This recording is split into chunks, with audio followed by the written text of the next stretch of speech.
Yeah, what's up, people? It's funny, the more people I have coming by my page and the more subscribers I get, the more I get asked the same question. They look at my videos and they'll say, "Oh, well, you're a very conscious brother. What do you feel about all this fighting in the conscious community?" Or they'll ask me, they'll say, "Do I feel sad or do I feel bad about all the infighting, between the conscious community, the so-called conscious community, Moors, RBG types, Nuwabians, um, NOI 5% and stuff like that?" And my answer is always the same. It surprises them, but it's always the same. And my answer is no, not really. It doesn't really bother me. To me, it's kind of entertaining, but I'm not bothered by it because, in the first place, I don't consider all these people conscious to begin with. So to me, I don't even look at it as fighting in the conscious community. Because in order for it to be fighting in the conscious community, they would have to all be conscious. And to me, they're not. Now, I'm not even going to go into, right and wrong, which group is right and which group I think is wrong or whatever like that, because that's not even really what I'm talking about. But basically, what I'm saying is this: if you say they're conscious, what does conscious mean? Conscious means to be aware of a fact or being aware of reality. So if it's a fact, then everyone should agree on it. Like, whether it's a Nuwabian, whether it's a Moor, whoever, they will all agree that 2 plus 2 equals 4 because that's a fact.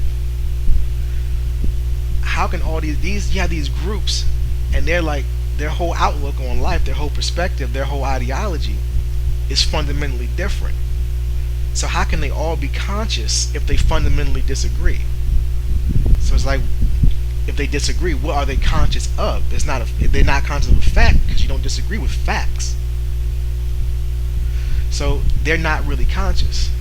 Now, to me personally, I think that a conscious person is someone who is unplugged from the matrix, someone who realizes or can perceive the illusions that are placed before us in this reality. I think that one of the obvious requirements of being conscious is you have to know that the Bible isn't real. You have to know these religions are not real. That's like the most obvious one. If you're still working from the Bible or the Quran, then to me you're automatically disqualified from being conscious. If you're still going by mainstream media and that's where you get your information from, to me that's not being conscious. That's not being aware of the world around you, because they're giving you hand-selected information to craft your perceptions a certain way. So they're not giving you real, honest truth. So that's what to me that's what consciousness means. And if you're going to say black consciousness specifically, it means being African-centered and knowing your origins as a black person, and understanding what has been done to you, and understanding where you used to be versus where you are now, and understanding the systemic attacks against you in today's society. That's, to me, is being conscious and being black conscious. So no, conscious community, that phrase doesn't really mean much to me because it's a bunch of people that by definition can't all be conscious. And whether you think one is right or wrong, it doesn't make a difference. But let's say, for instance, if you think that the Moors are where it's at, if that's what your idea of consciousness is, that's great. But don't then say that some other guy is also conscious if he fundamentally disagrees with everything the Moors is saying. That's basically my problem with this phrase of the conscious community, because if you put everybody, this big umbrella of people, and call them all conscious, it does nothing but create confusion. I know it confuses people because it confused me. Because when I first came to YouTube, I saw well, not when I first came to YouTube, but I used to watch like the House of Consciousness videos. I was drawn to it by the name, House of Consciousness. I said, okay, well, I figure this is a place, where conscious speakers come and they speak or whatever, and give their thoughts. So I think the first House of Consciousness video I saw, I think it was a lecture from Phil Valentine, and I watched that. Now Phil Phil Valentine, he doesn't necessarily really do anything for me. I kind of disagree with some of the stuff he says, but I don't really have a problem with it. So I'm thinking, it's always good to hear different viewpoints, just to get that intellectual exercise. So I listened to Phil Valentine and I started to check back in to see who else they're going to have speak. But then over time, it kind of seemed like every person on the House of Consciousness seemed like they was a Muslim, some flavor of Muslim or another, whether they be FOI or Moor, because the Moors on there seem like they're basically just Muslims, like just a different, like a mutated form of Muslim.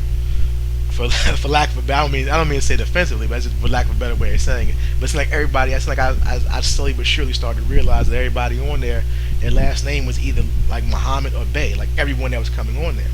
But I still kept watching just to see, if there would be, just to catch it when somebody else came on, someone whose philosophy was something I was more in tune to. But I stopped watching the House of Consciousness videos when they had a Hebrew Israelite on there. Because, nothing against that particular Hebrew Israelite they had on there, because he seems like, surprisingly for a Hebrew Israelite, he seems like he's an alright dude. I don't have a problem with him personally, but the Bible is obviously not conscious. So if you're going to have Hebrew Israelites on there, then we're so far beyond the realm of consciousness that it didn't really, for me, I didn't really see much purpose of watching anymore. I was like, it's not for me. So I just sort of stopped watching it after that.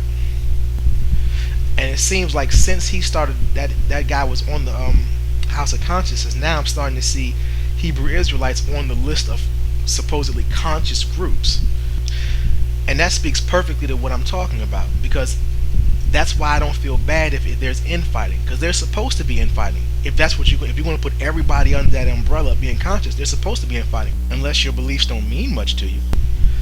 Because you listen to Hebrew Israelites, these people, they believe that black people are cursed by God.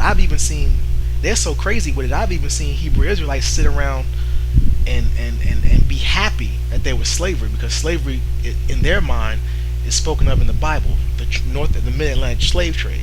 So all this evil shit that the white slave master did to us, they think that is a part of God's curse on black people.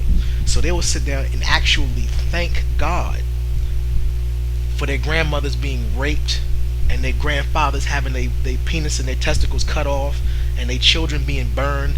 They will actually thank God for that shit. And that to me is like the sickest motherfucking ideology I've ever seen in my life. So if you're going to say I'm conscious, and you're going to say the Hebrew Israelite is also conscious, we're going to dispute, because he is fundamentally opposed to pretty much everything I stand for. So if you're going to put us all in the conscious community, you are by extension identifying or linking me with him, and we are not at all the same. I can't even imagine any parameters where we'd even fall together under the same roof.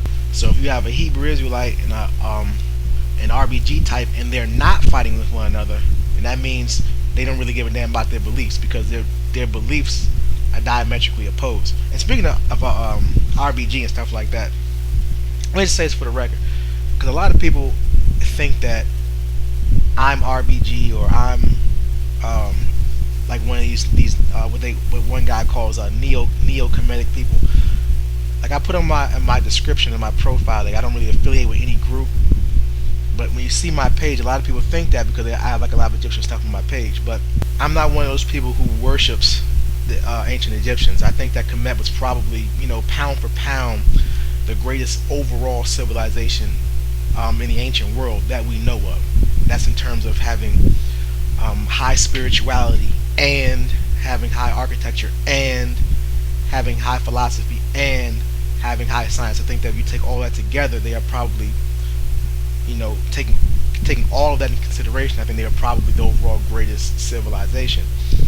But I don't necessarily want to go back to that. I don't want to recreate ancient Kemet. I believe that you need to know about it so that you can build on it, but I don't want to recreate it like some people do. They kind of actually want to be ancient Egyptians. That's not really my thing. But I do use the symbolism because because it's a very complex and profound symbolism. And I think that Kemet is the singularly most important center that people need to focus on when they're just coming into awareness of their self.